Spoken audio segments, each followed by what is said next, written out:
Kaibigan, likas na sa ating mga Pilipino na tuwing naririnig natin ang petsang November 1, naalala natin ang napakapopular na selebrasyon na kung tawagin natin ay Halloween o Araw ng mga Patay. Pagdating ng Oktubre hanggang ilang araw matapos ang November 1, karaniwan na natin makikita sa iba't ibang lugar ang mga dekorasyong nakakatakot. Nandiyan ang paglagay ng mga patay, merong krus, kabaong, sapot ng mga gagamba, bungo ng tao, at kung ano-ano pa. Hindi lamang yan, maraming tao nagsusuot ng mga nakakatakot na costume. Merong mga nagpapanggap ng mga vampira, multo, zombie, mangkukulam, at pugot na ulo. Sa mga pelikula at TV naman, makikita natin na puro katatakutan ang mga pinapalabas. Kahit gaano man kapopular ang Halloween. Naisip mo ba kung dapat ba talagang ipagdiwang ito ng isang tunay na Kristiyano? Bilang isang nananampalataya sa buhay ng Diyos, okay lang ba na nakikipagsalamuha tayo sa mga elemento ng kadiliman at katatakutan? Kung ang Biblia at ang Diyos ang iyong tatanungin, magugulat ka sa sagot. Kung sadyang tutuklasin lamang natin ang katotohanan, malalaman mo na dapat hindi pinagdidiwang ng isang tunay na Kristiyano ang Halloween o ang Araw ng mga Patay.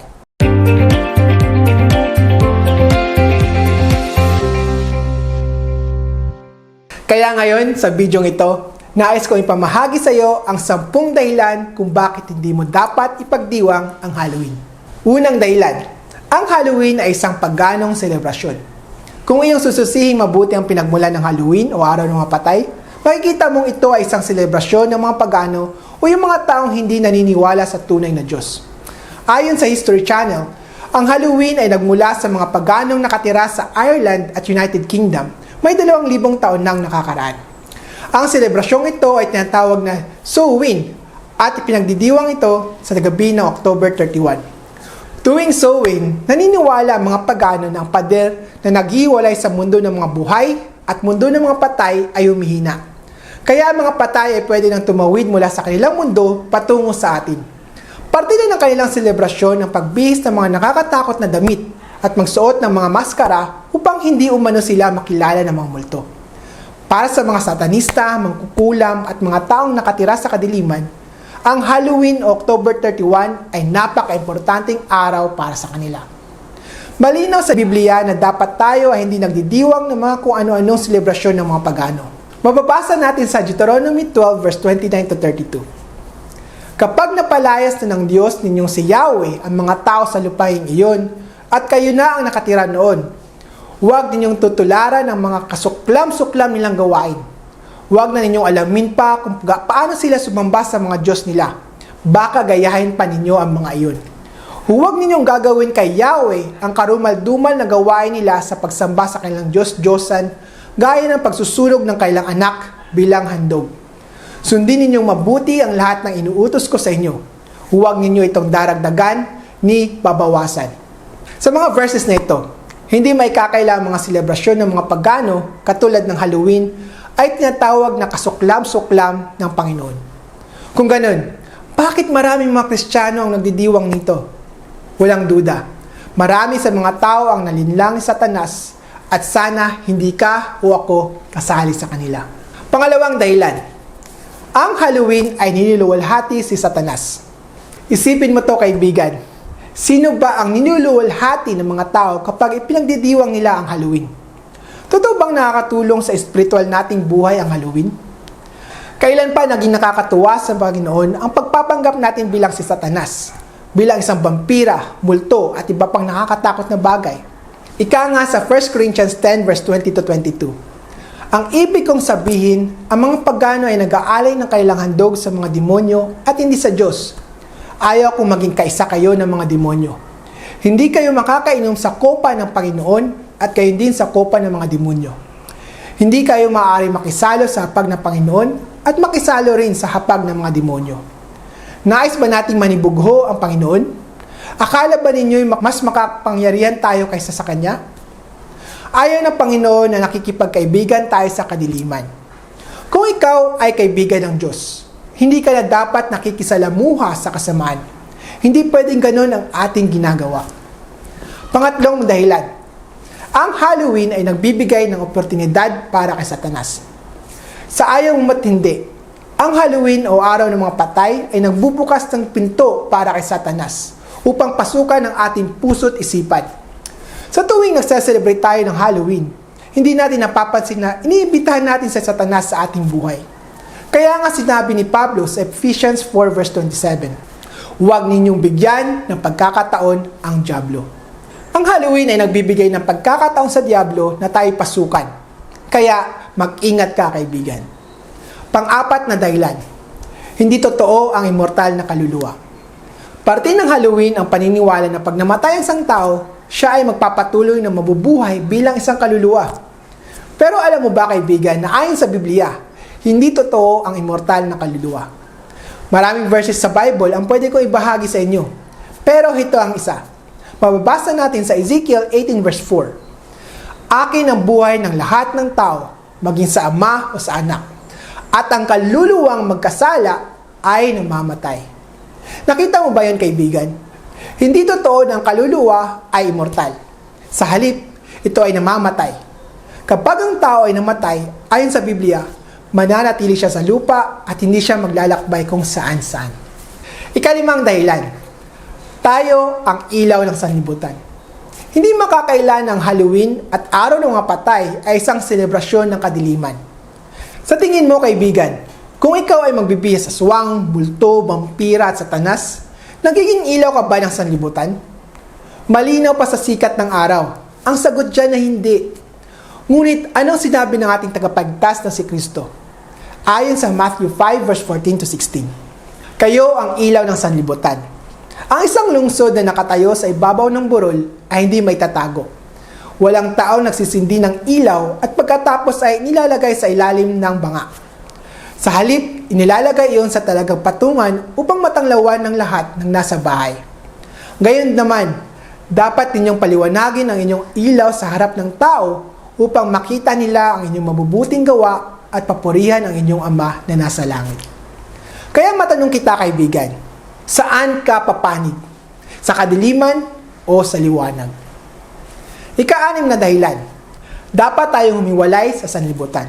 Ayon sa 2 Corinthians 4 verse 4, ang Diyos ng sanlibutan ito ay si Satanas. Kaya di ka na dapat magtaka kung bakit ang popular na mga selebrasyon at pista sa mundo ay mga pista na hindi talaga pumupuri sa Panginoon at sa halip ay pumupuri ito sa Satanas. Mababasa natin ang sinulat ni Pablo sa 2 Corinthians 6 verse 14 to 18. "Huwag kayong makisama sa mga di sumasampalataya na para bang kapareho ninyo sila. Maaari bang magsama ang katwiran at ang kalikuan? O kaya ang liwanag at ang kadiliman? Maaari bang magkasundo si Kristo at ang dyablo? Ano ang kaugnayan ng sumasampalataya sa di sumasampalataya? O di kaya ng templo ng Diyos sa Diyos-Diyosan? Hindi ba tayo ang templo ng Diyos na buhay?" Totoo, tayo bilang Kristiyano ay namumuhay dito sa mundo, pero hindi tayo dapat maging parte ng mundo. Ang Halloween celebration kasama na ito ang araw ng mga patay ay parte ng mundong ito. At kung ikaw ay sasali dito, kaibigan, masakit mang sabihin pero nagiging parte ka na din ng mundong ito. Ikapitong dahilan, ang Halloween ay nakakasama sa mga bata. Tuwing Halloween, meron tayong tinatawag na trick or treat. Karaniwan itong pinapagawa sa mga bata. Sa kagawiang ito, ang mga bata ay magsusuot ng mga nakakatakot na damit at pupunta sa mga bahay-bahay at hihingi ng mga candies at matatamis na pagkain. Pag hindi sila bibigay ng candies, maninira sila ng mga kagamitan ng ibang tao. Tama ba ito? Hindi maikakailang maling-mali. Oo, maaaring hindi ganyan ang ginagawa dito sa Pilipinas. Pero hindi ba't mali na turuan ng mga magulang o mga nakakatanda ang mga bata na magsuot sila ng mga costumes na hango sa kadiliman? Akala ko ba dapat turuan natin ang mga bata na iwasan ang mga maling gawain? Ngunit bakit tuwing Halloween ay tayo pa mismo ang nagtuturo sa kanila na maging parte ng kadiliman? Walang duda, ang Halloween ay isang napakalaking kamalian na dapat nating iwasan. Ikawalong dahilan, ang Halloween ay nagpapalaganap ng sakit. Maaari nang magtatanong ka, paano nagpapalaganap ang Halloween ng sakit? Bibigyan kita ng clue. Tuwing Halloween, kumikita ang ekonomiya ng $2.3 billion mula sa mga candies at matatamis na pagkain na binibigay sa mga bata. Alam nyo ba na nito mga nakaraang taon, nagkaroon ng tumataas na insidente ng diabetes, hindi lamang sa mga mauunlad na bansa, kundi kasama na dyan ang Pilipinas. Isipin nyo ito, kung totoong ang Halloween ay isang selebrasyong inaprobahan ng Diyos, bakit ito nagdudulot ng mga sakit? Walang duda, ang mga bagay na hindi inaaprobahan ng Diyos ay magdudulot lamang ng kasamaan sa atin. Ikasyam na dahilan, si Yahshua ay hindi magdidiwang ng Halloween. Si Yahshua o mas kilala sa pangalang Jesus ay ang siyang ehemplo natin mga Kristiyano. Hindi maikakailang kung ano ang turo ni Jesus ay yun din dapat ang ginagawa natin. Kaya matanong kita kaibigan, kung si Jesus ay pisikal na nandito sa lupa, sa tingin mo ba aaprobahan niya ang Halloween? Kung magiging tapat ka sa sagot mo, sigurado akong ang sagot mo ay hindi. Ikasampung dahilan, may mga pista ang Diyos na dapat nating ipagdiwang. Kung hindi dapat natin ipagdiwang ang Halloween, ano ang pwede at ano ang dapat? Ang sagot ay makikita sa Leviticus 23. Sa Leviticus 23, makikita natin ang mga piyesta ng Diyos. Iyon dapat ang pinagdidiwang natin at hindi ang mga paganong selebrasyon.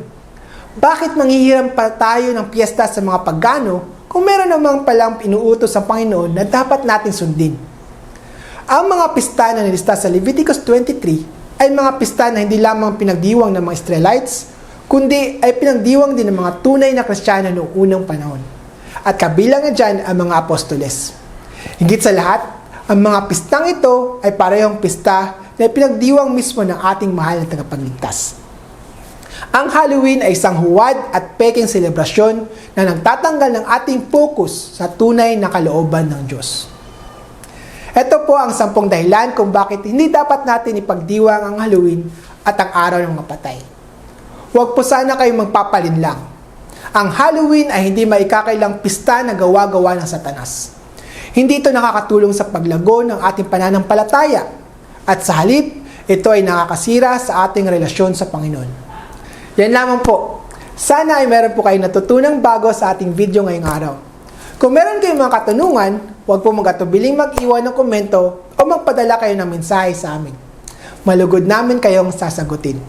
Kung ang video ito ay nakatulong sa inyo, huwag po kalimutang i-share sa iba upang mas maraming tao ang makakaalam sa katotohanan.